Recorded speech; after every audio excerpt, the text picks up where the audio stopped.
This is CBC Vancouver News.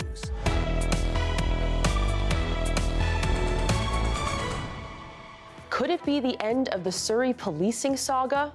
It's over. Our big concern is about how we move forward. A court decision sided with the province to transition to a municipal police force. We'll bring you the reaction. Plus, stolen data from the London drug cyber attack has been leaked by hackers. Well, unfortunately, it's becoming very common. What this means for employees who have had their information compromised. Also, demand for fire smart programs are growing in the Okanagan. I wasn't aware of how much response there would be, and there's been an overwhelming response. How homeowners are protecting their properties before wildfire season sets in.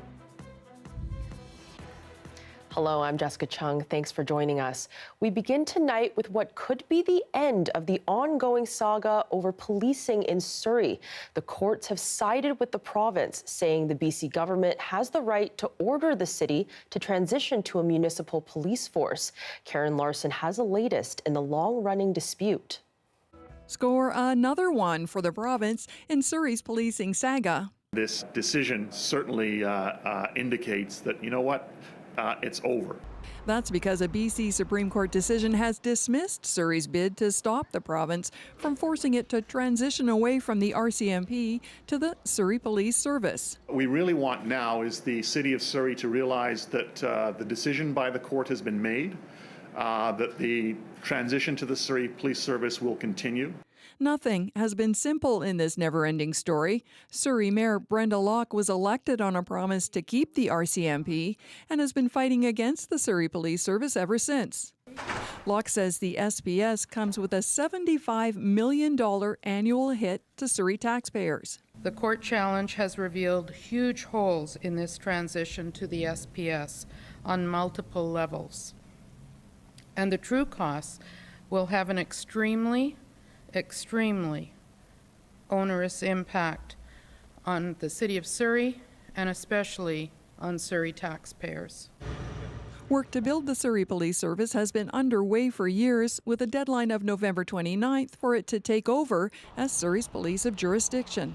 There's some tension between us and the City of Surrey. We'd like to see more cooperation. And I think it's fair to say that the provincial government would like to see more cooperation, and coming to the table, working together is in the best interest of the citizens of Surrey. With the province putting up $150 million for the transition, the Premier says Surrey needs to move on. We can partner, get this done quickly, and make sure that the costs are minimized, because there are so many other challenges that the City of Surrey faces as the fastest growing municipality in British Columbia, and one of the fastest, if not the fastest growing in Canada. Locke said launching an appeal is something her majority council will consider. Karen Larson, CBC News, Vancouver. Stolen data from the cyber attack on London Drugs has now been leaked after the company refused to pay the ransom demand by sophisticated cyber criminals. But this isn't an isolated case. In recent weeks, there has been 3 major cybersecurity incidents here in BC. Michelle Gassoub takes us through what we know and whether there are any links between them. Over recent weeks, BC has been hit by a slew of cyber attacks. You may have heard of them. You may even have been affected. Let's go back to April 28th. London Drugs says it was hit by a major attack on its systems. Nearly 80 locations across 4 provinces shut down. And not just the retail store. The post office and pharmacies were closed, and pharmacists could only fill urgent prescriptions. Were you told to go somewhere else? To get a new prescription from my doctor to go to another pharmacy. London Drugs locations reopened after about a week, and we'll get back to them in a second. But there was another major attack just a few days later, this time on the BC government itself. On May 10th, the province said there had been a sophisticated cyber attack on its systems. 3 separate attempts to breach security were detected. There was no evidence that the attack had succeeded, but the province said they believed a state or state-sponsored actor was behind it. The only kind of level of being able to do what they were seeing and covering up the tracks is the hallmarks of a state actor or a state-sponsored actor. Then, on May 22nd, yet another attack. The First Nations Health Authority said it had been hit and that some personal employee information was likely impacted. And remember that London Drugs attack? Well, we got an update on that too. The company confirmed it had been the victim of a ransomware attack. Cyber criminals were threatening to leak London Drugs data online on the dark web if the company didn't pay the ransom. And that could include employee data. Now, London Drugs said it wouldn't pay, and now some of their files have been released. Okay, so at this point, we've talked about the dark web, ransoms being paid, and international threat actors. So what is it exactly that we're looking at here? Unfortunately, it's becoming very common, and although I'm not particularly pleased to have two significant cyber attacks emerge in my first couple of weeks on the job, it's not a real surprise.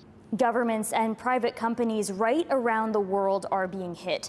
Last year, ransomware companies collected $1 billion in payments from people trying to keep their data safe. So what's being done? We asked the Premier. Government processes for core government have included upgrading our defenses, which enabled us to detect the attacks we were facing at the provincial level. There will always be challenges like this, but to prevent as many of them as possible, because when we talk about the information that these agencies have, whether it's health information or personal financial information, it's a big deal for British Columbians. It's scary to think the data you share could be compromised. And in some cases, the motivations of these attackers aren't known. The attack on the province wasn't a ransomware attack. They didn't make any kind of demand. So what do they want with your personal data? Well, at this point, we can't exactly say. But one expert says going forward, it's critical to minimize the amount of data that is shared. And one of the things we can do to safeguard these potential harms and breaches of these data sets is to make sure that the data in those data sets is not so extensive. I think that's really one thing that I'd like to hammer home. The experts we spoke to echo the same point. As these kinds of attacks are becoming more and more common, companies and government institutions will have to adapt. Michelle Gassoub, CBC News, Vancouver. Now an update on the convicted BC serial killer Robert Pickton. Police in Quebec say he is in a medically induced coma and on life support. And this comes 4 days after he was attacked by another inmate in prison. The assault happened on Sunday, and it left Pickton with life-threatening injuries. Quebec police say doctors may try to wake him from the coma in a few days and reevaluate his condition. Correctional Services Canada says the assailant has been identified and appropriate actions have been taken. Pickton was convicted of 6 counts of second-degree murder in 2007 and sentenced to life in prison with no chance of parole for 25 years. A former security guard for Trinity Western University has been sentenced to 18 months for manslaughter. Now, it stems from the death of Howard Glenn Hill back in 2020. The ruling from the BC Supreme Court says Jack Crothers Hutchison put Hill in a prolonged headlock, and that contributed to his death. And it happened when Hill was walking through campus residences. Hutchison found him, and the two got into a physical confrontation.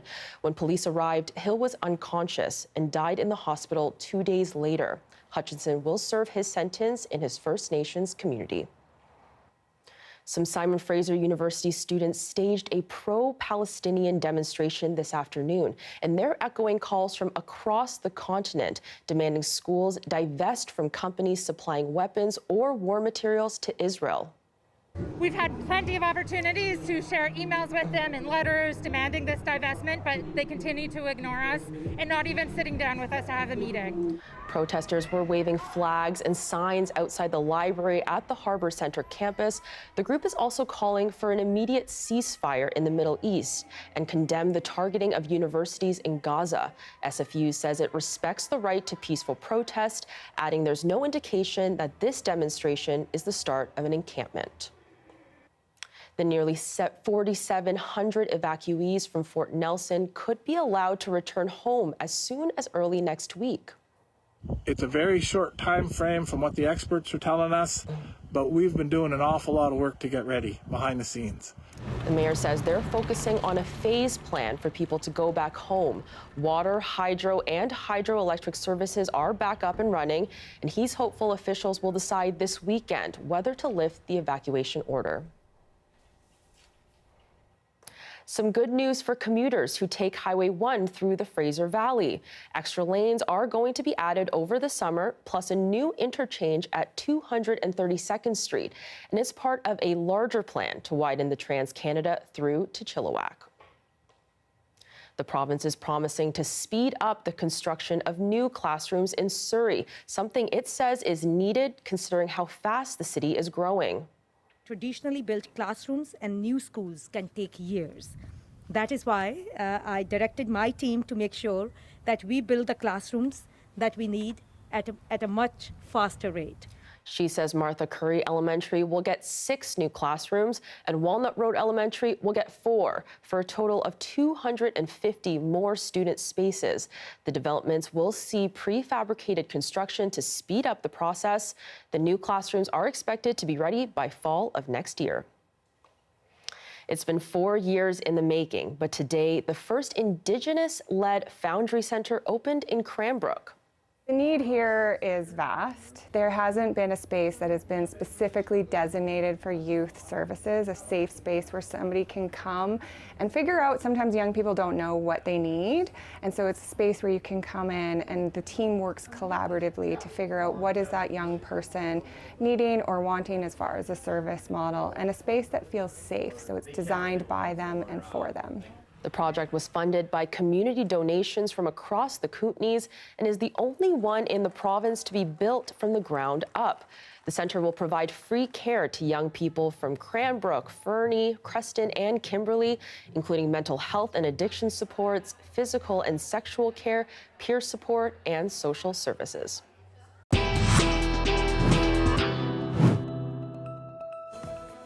Coming up, a historic day for Canadian sports. The Women's National Basketball Association has expanded to Toronto. We'll tell you why that might be something to cheer for here on the West Coast, too. Stay tuned.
Welcome back. Well, there are some disappointed soccer fans in Vancouver tonight. Several stars will not be in the lineup when the Whitecaps host Inter Miami at BC Place this Saturday.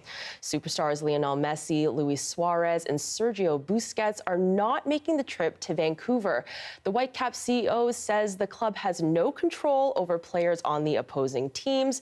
But with tickets nearly sold out, BC Place is expected a record-breaking MLS crowd for this game. The Whitecaps say for the Saturday game, in-stadium food and drinks will be 50% off.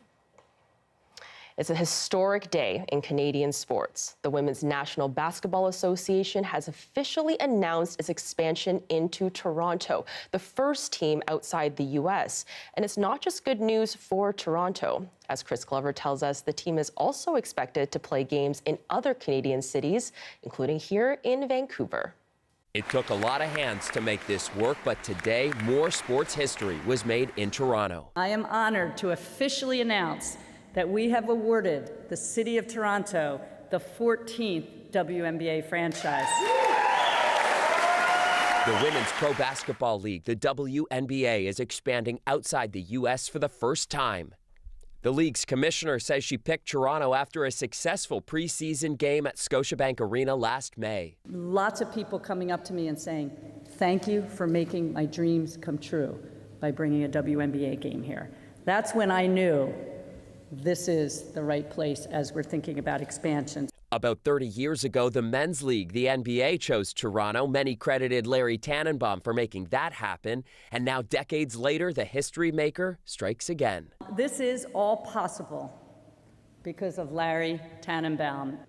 The owner of the Raps will now own Toronto's WNBA team too. Determined to make it Canada's team, he says home will be the Coca-Cola Coliseum, but games will be played in Vancouver and Montreal, part of his mission to inspire girls across the country. But these young women never saw someone like themselves on the brightest stage playing the sport they love. Now, the WNBA has changed all that. And today, we're changing that here in Canada. The team will start playing in 2026 under team president Teresa Resch, the former Raptors VP of Operations. When we get to go across, coast to coast to coast in Canada and play these games, it's going to be incredible, and we can't wait to see everybody around the country really show up. Several of Toronto's most celebrated basketball icons were in the audience for the unveiling, including retired WNBA champion, Hall of Famer, and two-time All-Star Tammy Sutton-Brown, who grew up in the GTA. Wow. I always hope for this day. I think as an athlete, you look forward to playing in front of family and friends, and I always wish I could play on Canadian soil. I wasn't able to, but the Canadians that are playing in the W right now will have that opportunity, and the future Canadians will have that opportunity. So this is a really, really special day. And it wasn't just leaders in sport tapping into this special day. Just the glory of it is huge. Proud to be part of a country that uplifts women in sport. Do hereby proclaim May 23rd, 2024 as WNBA Day in the city of Toronto. The mayor officially putting today in the history books, already laying it up for Toronto's next pro team. And I'll work with City Council to make sure that we are ready for another huge championship parade.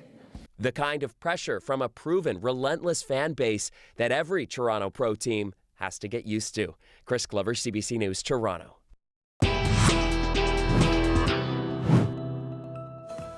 After the break, we'll look at how a Kelowna homeowner fire-smarted her home and why taking those steps can make all the difference when wildfires approach. That's next, along with your full weather forecast. Stay with us.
I'm Amy Bell, and here's what's in your CBC Vancouver inbox. May is Asian Heritage Month, and we're celebrating by sharing the stories of amazing Asian Canadians who are making meaningful contributions in the community. Visit cbc.ca/BC Community to learn more. And never miss a special programming series, event, or contest. Subscribe to CBC Vancouver's e-newsletter at cbc.ca/Vancouver inbox and keep connected with us. And as BC's wildfire season gets underway, more and more homeowners are doing what they can now to protect their properties. In the Okanagan, there has been a marked increase in Fire Smart programs. And as Brady Strachan reports, firefighters say prevention and mitigation can make all the difference. Just looking at your home, you've done a phenomenal job with the brick. It's a promising start. Homeowner Wendy Moore is getting an assessment of her property to determine how fire smart it is. And is it the mat, or like is it the sign, the bench, like anything All like of those that? little things, Okay. if you can move them away. Yeah, Move them anything away. combustible. Again, It's something Captain Peter Stantic is doing more and more this year. After last summer's devastating fire season, interest in the Fire Smart program is higher than ever. I wasn't aware of how much response there would be, and there's been an overwhelming response. As they walk around the property, Stantic points out any areas of concern. When the embers will land, they'll land in these little gaps. So what Removing fire risks from the immediate zone. A 1.5-meter buffer around the structure is a first step. He says the majority of homes destroyed by a wildfire are due to embers blowing up against structures. anytime that we store combustibles up against the houses, I know it's not ideal because I don't know where you're going to put that, but again, those are just little places that the embers will collect. The inspection includes looking at the roof of a home and assessing nearby vegetation. Cedars, no matter, even if after a rainfall, they will still burn. They've got an oil residue within them, and they burn like gas. Taking out junipers, cedar hedges, and other conifers can be expensive, but it's something Moore is now considering. It is costly, but I don't know. I look at this and I just think, like, if an ember were to get here, it wouldn't be that hard for it to jump to the home. Stantic says homeowners can help one another by organizing a chipping day in their neighborhood to remove problem vegetation like cedar hedges. Any conifer that we can bring to the curbside, it basically eliminates a lot of the combustible vegetation that is around our homes. And in this time of increasing drought and longer heat waves, And I think everything else looks pretty good on this side, just minimizing what you store beside the house. he says fire mitigation is something everyone should be thinking about. Brady Strachan, CBC News, Kelowna. The weather update is brought to you by Direct Buy Furnace. To cool and clean the air in your home, call Direct Buy Furnace. Installing Trane, the most reliable heating and cooling brand.